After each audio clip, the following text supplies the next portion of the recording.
Assalamualaikum warahmatullahi wabarakatuh.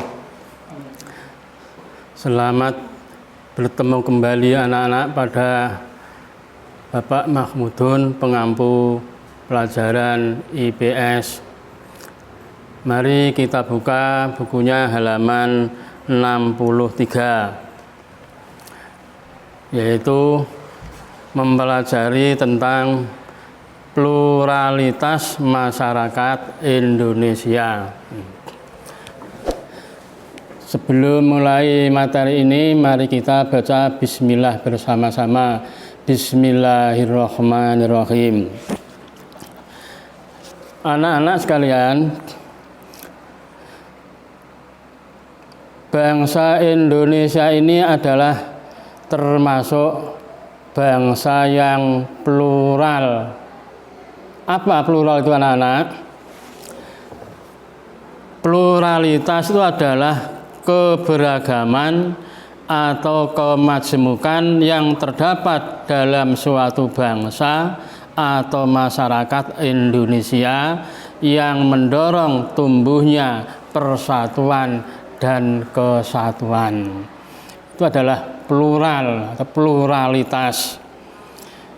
Keberagaman ini di Indonesia dapat kita lihat dari keanekaragaman suku.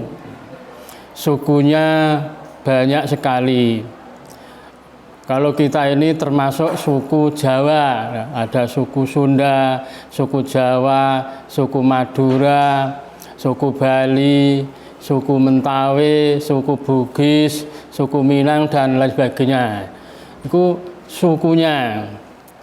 Kemudian agamanya juga bermacam-macam.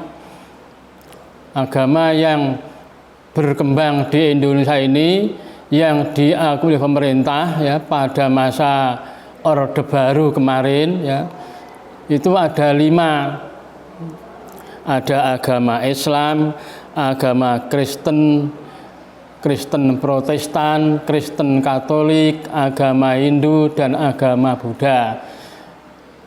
Agamanya bermacam-macam, sukunya bermacam-macam, bahasanya juga bermacam-macam karena setiap suku memiliki bahasa sendiri-sendiri. Jadi di negara kita ini sukunya banyak sekali, bahasanya juga banyak karena masing-masing suku memiliki bahasa sendiri-sendiri. Di samping itu juga mempunyai tradisi dan kebudayaan sendiri-sendiri. Maka negara kita ini dinamakan negara plural. Keberagaman atau kemajmukan yang terdapat dalam suatu bangsa atau masyarakat Indonesia yang mendorong tumbuhnya persatuan dan kesatuan. Keanekaragaman ini memiliki potensi sebagai pemicu tumbuhnya perpecahan kalau tidak disikapi dengan baik. Agama yang berbeda-beda, suku yang berbeda-beda, tradisi yang berbeda-beda, ini kalau tidak disikapi dengan baik justru memicu terjadinya perpecahan. Hal ini jangan sampai terjadi karena perpecahan akan melemahkan suatu bangsa. Pepatah Indonesia mengatakan, bersatu kita teguh, bercerai kita runtuh. Pepatah Arab juga mengatakan, al-ittihadu qawiyun wa tafarruqu dhaifun. Bersatu akan menjadi kuat, tapi kalau bercerai akan menjadi lemah. Maka kita sebagai bangsa Indonesia ini jangan sampai terjadi perceraian meskipun agama berbeda, bahasanya berbeda, sukunya berbeda. Kita tetap harus saling menghormati, saling menghargai meskipun agama kita berbeda. Tidak boleh kita menyalahkan agama lain. Tidak boleh kita menyalahkan suku lain. Jangan sampai punya anggapan suku saya yang paling baik, itu jangan. Agama saya yang paling benar, itu jangan. Tetap kita dianjurkan untuk menggalang persatuan dan kesatuan bangsa Indonesia dalam wadah negara Republik Indonesia atau NKRI, Negara Kesatuan Republik Indonesia. Ada beberapa pengertian mengenai pluralisme. Menurut Anton M. Mulyono, pluralisme adalah suatu hal yang memberikan makna jamak. Itu pluralisme, jamak itu tidak satu. Dalam grammar bahasa Inggris, dua itu sudah termasuk jamak. Ada mufrad, kemudian ada jamak. Mufrad itu satu, jamak itu banyak. Kalau grammar bahasa Inggris, jamak itu ya mulai 3 ke atas.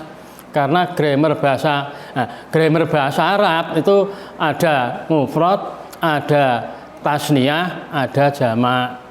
Kalau grammar bahasa Inggris ada mufrad dan jamak. Jadi di sini menurut Anton M. Mulyono, pluralisme adalah suatu hal yang memberikan makna jamak, dalam arti tidak satu. Itu berarti jamak. Sukune ya pirang-pirang, agamane ya akeh, tradisine ya dewi-dewi, iku jenenge jamak. Menurut Syamsul Ma'arif, pluralisme adalah keberadaan akan toleransi. Toleransi itu ya saling harga menghargai, saling hormat menghormati, itu toleransi. Jadi pluralisme adalah keberadaan akan toleransi keragaman terhadap kelompok kultural dan etnik dalam masyarakat. Kultur itu budaya, kultural. Kemudian menurut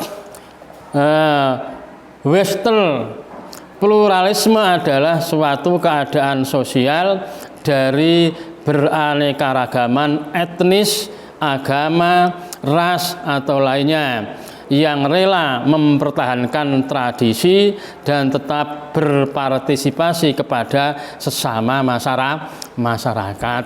Jadi walaupun pengertian dari masing-masing ahli sosiologi tadi berbeda lafalnya, tapi pada hakikatnya sama, yaitu kemajmukan, keberagaman. Itu adalah pluralis. Negara kita adalah negara pluralis. Jadi sebutan negara kita itu banyak. Ada yang menyebut negara kepulauan karena terdiri dari beribu-ribu pulau. Ada yang menyebutkan negara pluralis karena di dalam negara kita terdapat keberagaman tadi. Kemudian yang berikutnya adalah tentang pluralisme agama atau perbedaan agama. Menurut Nurholis Majid, pluralisme agama adalah bahwa semua agama merupakan jalan kebenaran menuju Tuhan. Menurut Nurholis Majid, pluralisme agama adalah bahwa semua agama merupakan jalan kebenaran menuju Tuhan. Alam semesta ini termasuk kita anak-anak ini adalah mula-mula berasal dari Tuhan, ciptaan Tuhan. Lah nanti akan kembali kepada Tuhan. Lah untuk kembali kepada Tuhan itu harus menempuh jalan. Lah jalannya itu banyak sekali. Jalannya banyak sekali untuk menuju Tuhan itu. Lah yang paling dekat menurut ajaran agama kita, jalan yang paling dekat untuk menuju kepada Tuhan adalah agama Islam. Karena di dalam agama Islam ajarannya itu bersumber dari Al-Quran. Di dalam Al-Quran Allah telah berfirman bahwa jika hamba-hambaku bertanya kepadamu, hai Muhammad, jika hamba-hambaku bertanya tentang aku, hai Muhammad, maka katakanlah bahwa aku ini adalah dekat. Nah, itu firman Tuhan.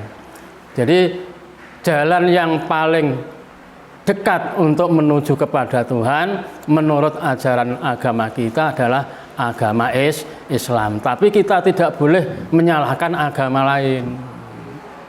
Contoh saja, kalau kita akan menuju ke suatu tempat, misalnya akan pergi ke matahari, itu jalannya juga bermacam-macam. Jalannya banyak sekali. Nah, kita menempuh jalan yang paling dekat. Untuk menuju kepada Tuhan, menempuh jalan yang paling dekat, yaitu agama Islam. Pada masa era Orde Baru, agama yang diakui oleh pemerintah Indonesia hanya 5, yaitu agama Islam, agama Kristen Protestan, agama Katolik, agama Hindu, agama Buddha. Tetapi setelah bergulir era reformasi ini, tambah satu lagi, yaitu menurut ketetapan Presiden atau Kepres nomor 6/2000, pemerintah mencabut larangan atas agama, kepercayaan, dan adat istiadat Tionghoa. Kepres nomor 6/2000 yang dikeluarkan oleh Presiden Abdurrahman Wahid ini kemudian diperkuat oleh SK Surat Ketetapan Menteri Agama Republik Indonesia nomor MA/12/2006 yang menyatakan bahwa pemerintah mengakui keberadaan agama Konghucu di Indonesia. Jadi di era reformasi ini, agama yang diperbolehkan untuk berkembang di negara kita ini ada 6, yaitu agama Islam, agama Kristen Protestan, agama Katolik, agama Hindu, agama Buddha, dan agama Konghucu. Nah, setiap agama ini mempunyai kitab suci. Kitab suci sebagai ajaran yang harus diamalkan oleh pemeluknya. Agama Islam misalnya kitab sucinya Al-Quran. Agama Kristen adalah Alkitab atau Injil. Agama Buddha yaitu kitab sucinya namanya Weda. Ada Rig Weda, ada Yajurveda, ada Atharva Weda, ada Samaweda. Agama Hindu kitab sucinya Tripitaka, tiga Pitaka, Sutantra Pitaka, Vinaya Pitaka, Abhidharma Pitaka. Agama Konghucu kitab sucinya yaitu bernama Sisuwujing. Nah, ini anak-anak meskipun beragama Islam ya kita sedikit tahu tentang agama lain. Jangan sampai kita tidak tahu meskipun hanya sedikit, perlu diketahui.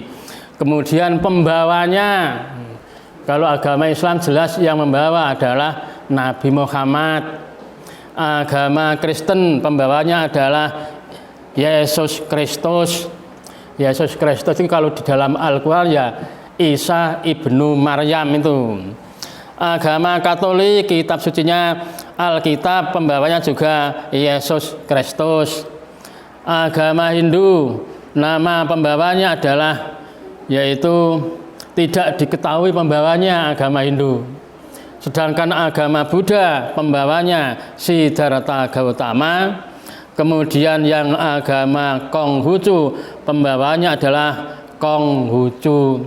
Jadi pembawanya namanya Konghucu, agama yang diajarkan oleh Konghucu kepada masyarakat dinamakan agama Konghucu. Ini pada masa era reformasi ini. Tapi kita harus tahu bahwa agama yang bermacam-macam, khususnya yang di Indonesia ini, ya, kalau di dunia sih banyak sekali agama. Pada dasarnya dibedakan menjadi 2, ada agama langit, ada agama bumi. Agama langit adalah agama yang ajarannya langsung dari Tuhan, disampaikan kepada para rasul lewat malaikat Jibril. Itu agama langit. Contohnya seperti agama Islam, agama Kristen itu agama langit. Kitab sucinya adalah dari Tuhan. Ada lagi agama bumi, agama yang kitab sucinya, yang ajarannya dibuat oleh pembawa itu sendiri yang membuatnya, maka dinamakan agama bumi. Dan anak-anak harus tahu bahwa kitab-kitab suci tersebut yang dapat dipertanggungjawabkan kebenarannya sampai di akhir zaman adalah kitab suci Al-Quran yang sampai sekarang tidak pernah mengalami perubahan, bahkan sampai di akhir zaman kitab suci Al-Quran tetap autentik, asli apa yang disampaikan oleh Tuhan, oleh Allah kepada Rasulnya, dibawa oleh malaikat Jibril, itu sampai sekarang sama sekali tidak mengalami perubahan. Itu adalah mengenai ya, pluralisme agama. Tadi menurut Nur Khalis Majid tadi, yaitu pluralisme agama adalah bahwa semua agama merupakan jalan kebenaran menuju Tuhan. Sekian anak-anak, untuk selanjutnya nanti kita beri soal-soal supaya dikerjakan, supaya dipelajari materi ini, yaitu tadi halaman 65. Sekian, akhirul kalam. Wassalamualaikum warahmatullahi ta'ala wabarakatuh.